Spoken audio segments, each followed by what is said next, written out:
Hi, and welcome back. I'm back here at Epic Content Marketing 2016. I'm here with Pontus. Yep.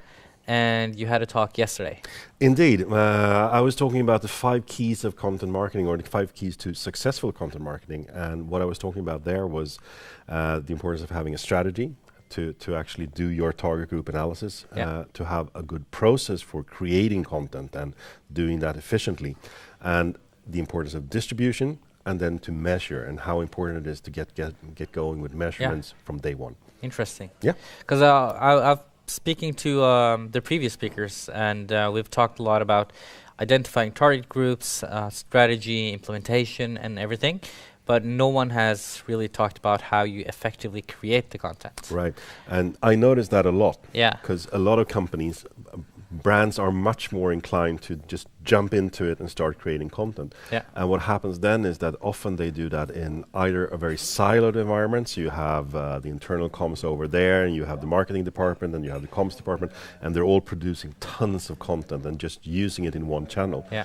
And the more you can actually strategize and work with the planning of what type of content do we need to create, how can we make it as efficient as possible, how can we reuse and repurpose, there's money to be saved.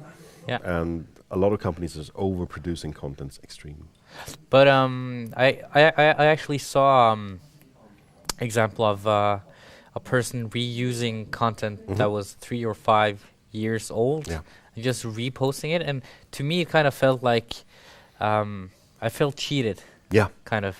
I get what you're saying. Yeah. I noticed that a lot myself. I will go into to a blog post, and then it looks really interesting, and then I find out that it's a year old. But I think that there's a difference, and Jeff Bullis was talking about this yesterday. You have what you know as evergreen content. Yeah. So and then you have content that is more topical. Yeah. And if you have a book, if you have a post about this is how Facebook works, it's probably going to be obsolete or outdated in 3 to 4 months, because Facebook is constantly evolving and changing. Exactly. So you don't want to read one of those posts that's like a year old. Yeah. But there are other types of content that are actually, like, I have a post that I wrote about evergreen content, which is sort of a very meta, but that's going to be relevant a year from now as well. So I can repost that. Yeah. And there's also another thing about it that I had a post on my own site about half a year ago about Periscope. Yeah.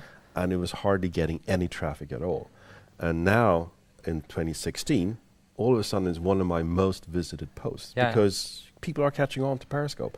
So there's that as well. Can you work with content that's actually, sometimes you are ahead of the curve. Yeah, I know what you mean. And then you need to republish. I myself, I've been exclusively working with Facebook for the past 6 years.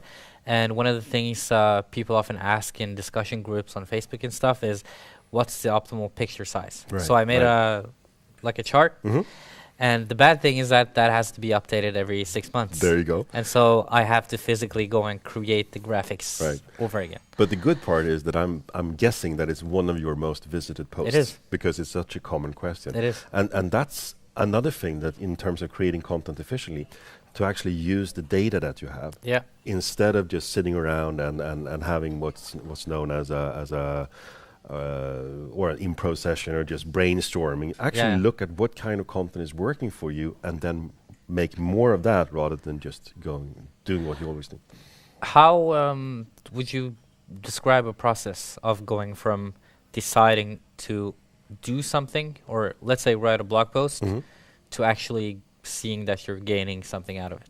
Well, first of all, just look at the data, or look at the pain points rather. This is where the target group analysis comes into play, that you'd never create content that is not actually useful and needed by your target audience.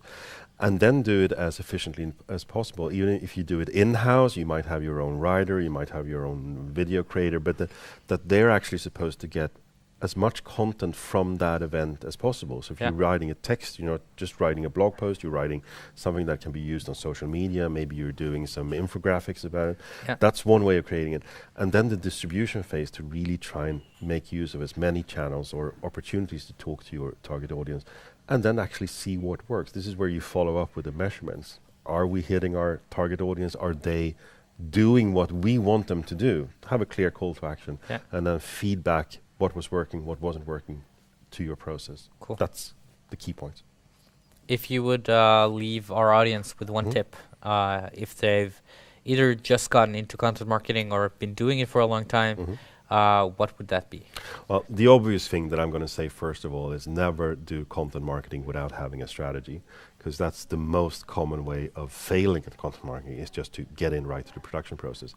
The other tip I would say, even for a company who has actually been doing content marketing for a while, is really work with your target group analysis. Really work on defining not only who they are, where to find them, what are their pain points, but also in what channels can you actually engage with them. Yeah. Just because you're very enthusiastic about Snapchat doesn't necessarily mean that your target audience is. So you never create channels just for the sake of it. It's always supposed to be relevant. Yeah. So yeah, 2 tips. Cool.